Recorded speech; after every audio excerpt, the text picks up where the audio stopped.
Another difference between modern medicine and traditional Lakota medicine is that the traditional healers have to be very dynamic because they attend to all four of these aspects in order to help people get back into balance. Whereas in modern medicine, the doctors primarily attend to the physical aspect of health. Another word for modern doctor is physician, which has the same root as physical, which is from the Latin physic, meaning the natural sciences. I think most of us understand how all four aspects are related to our health and well-being. For example, most people believe that mental stress can cause physical illness, and physical illness can cause emotional depression. And when people are searching for the meaning of life spiritually, they can feel out of balance in any of these areas.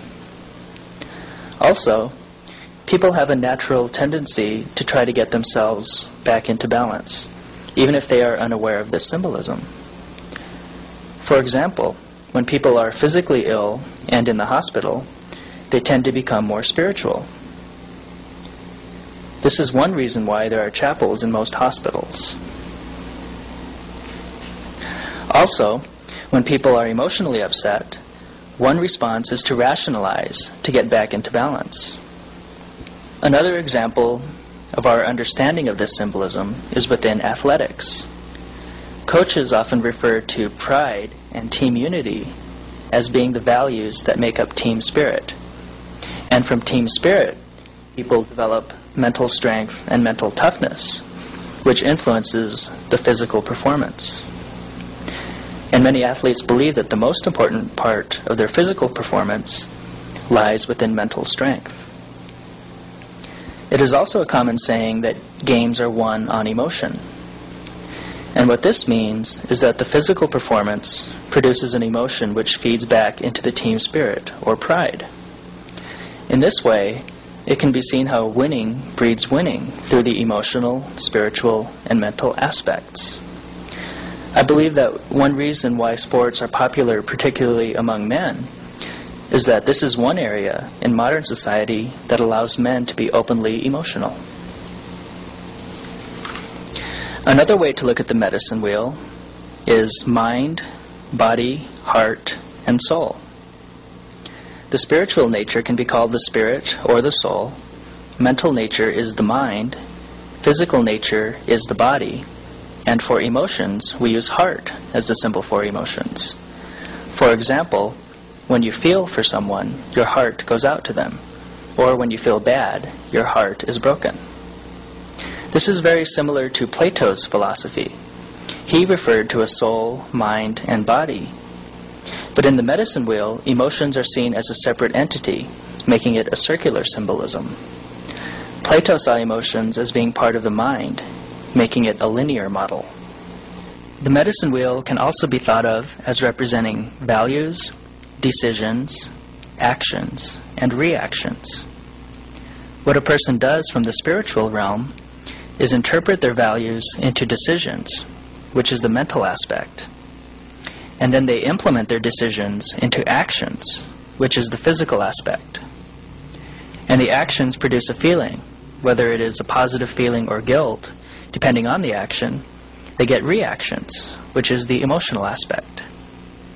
And the emotions provide feedback or input back into the value system. So it is a circular pattern. In this way, it can be seen how everything we do, all of our decisions, actions, and emotions, are rooted within spirituality. This is one reason why the elders tell us that everything in life is sacred, and everything we do is spiritual. I think many people have an innate understanding of this cycle, because many sayings that are used to describe people fit this model. For example, a well-rounded person, or a person needs direction, or in balance, or off-center. To be in balance, you can see how important it is to have an internal locus of control and to exist at the center of the wheel. What has happened since the Europeans came to this continent is that many of the spiritual aspects have been taken away. Sacred lands, such as the Black Hills, were taken. spiritual practices such as the sun dance and sweat lodges became illegal. Children were taken away to boarding schools, and many spiritual leaders were killed. As a result, negative emotions were generated, such as mourning, sadness, anger and frustration, and ultimately low self-esteem. And without a spirituality to fall back on, these negative emotions went straight to decisions.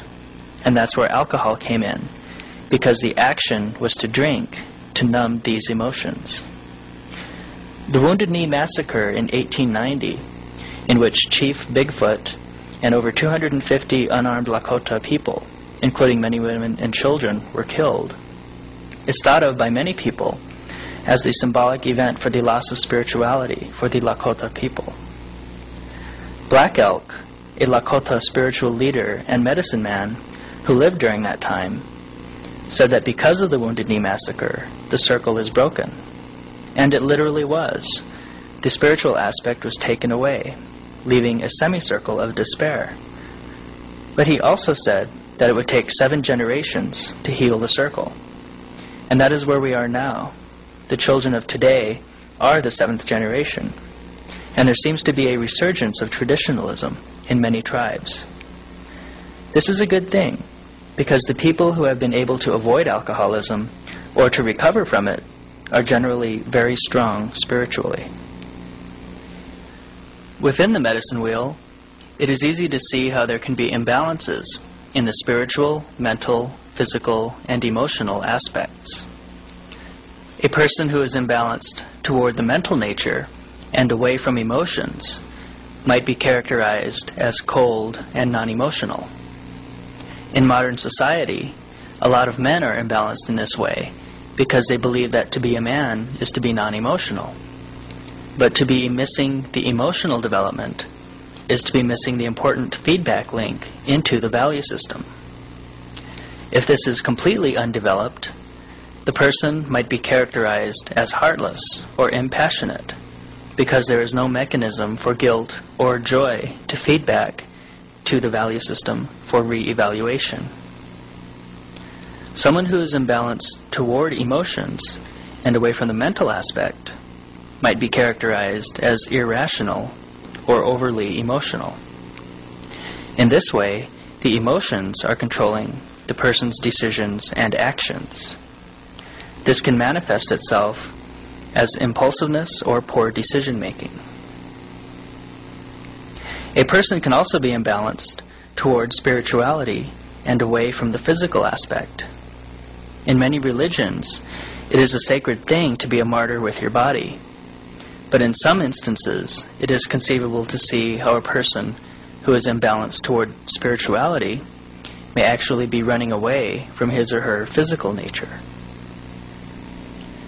Being imbalanced toward the physical nature and away from spirituality is something I think is common among people today. These people believe that the only things that are real exist only in the physical world. And they believe that thoughts and emotions are rooted in physical nature. These are the type of people who say things like, "I need to find myself," when they realize there is something missing in their lives.